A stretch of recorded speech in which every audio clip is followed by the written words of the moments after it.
বাংলাদেশ জামাতে ইসলামের সম্মানিত আমির শহীদ মাওলানা মতিউর রহমান নিজামী একজন ফেরেশতা স্বভাবের মানুষ।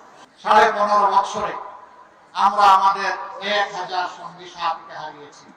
শিশু সন্তান সন্তান বলে আমার বাবাকে ফিরে আসে।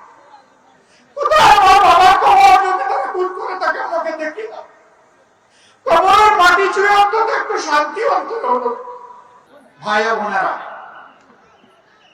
বলছিলাম কিছু কথা বলবো। বাংলাদেশটা 54 বছর হলো স্বাধীনতা।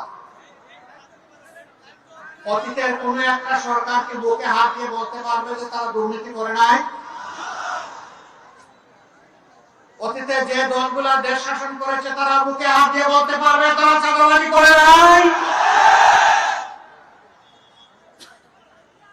অতীতের কোন দল যারা দেশ শাসন করেছে পরিচালনা করেছে তারা কি একথা বলতে পারবেন যে জনগণকে তারা সুশাসন উপহার দিয়েছে? তারা কি বলতে পারবেন তারা সমাজে ন্যায় বিচার কায়েম করেছে? তারা কি বলতে পারবেন একটা মানসম্মত বিশ্বমানের শিক্ষা ব্যবস্থা জাতিকে উপহার দিয়েছেন? তারা বলতে পারবেন না। তারা বলতে পারবেন না। জনগণের স্বাস্থ্য সেবা মানসম্মত তারা নিশ্চিত করার জন্য চেষ্টা করছে। বরঞ্চ তাদের কারণে যখন হাঁচি কাশি হয়েছে তারা তল্পা উঠে বিদেশের দিকে রওনা করেছে। আবার দেশে যখন কোন বিপজ্জনক পরিস্থিতি সৃষ্টি হয়েছে তখন হয়তো অনেকে দেশে থাকতেও পারে। বন্ধুগণ, আপনাদের পার্শ্ববর্তী জেলা পাবনা, আমাদের হৃদয়ে এখনো রক্তক্ষরণ হয়। বাংলাদেশ জামাতে ইসলামের সম্মানিত আমির শহীদ মাওলানা মতিউর রহমান নিজামী একজন ফেরেশতা স্বভাবের মানুষ।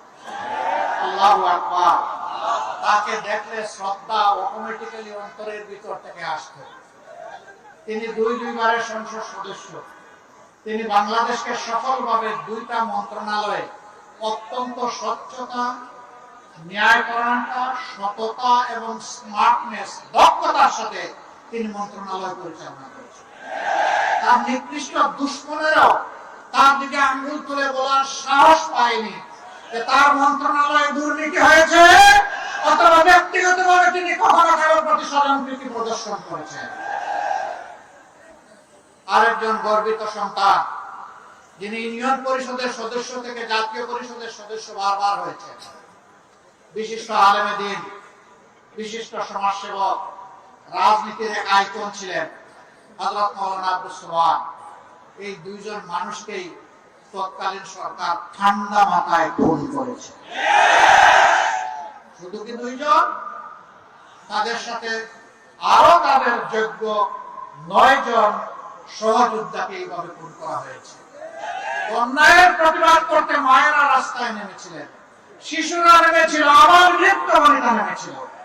সেদিন গুলি চালিয়ে বুক ঝাঁঝরা করে একদিনে 184 জনকে হত্যা করা হয়েছে। 15.5 বছরে আমরা আমাদের 1000 সঙ্গী সাথীকে হারিয়েছি। এই 11 জনকে তো অন্তত বিচারের নামে আদালতে তুলেছে, বাকিদেরকে সম্পূর্ণ বিনা বিচারে খুন করা হয়েছে।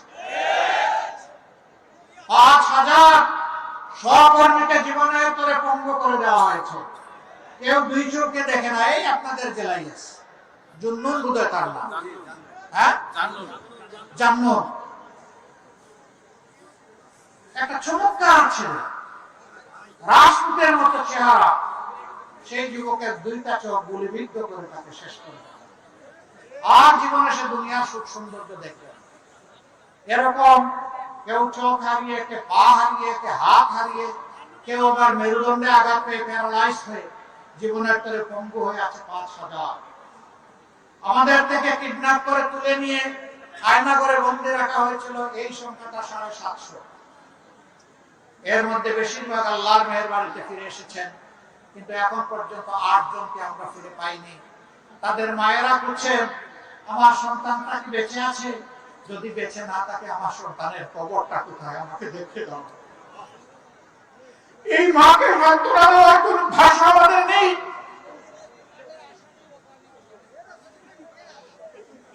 শিশু সন্তান সন্তান বলে আমার বাবা আমাকে ফিরে আসো। কোথায় আমার বাবার কবর? যদি তাকে খুন করে তাকে আমাকে দেখি না, কবরের মাটি ছুঁয়ে অন্তত একটু শান্তি অন্তত হলো।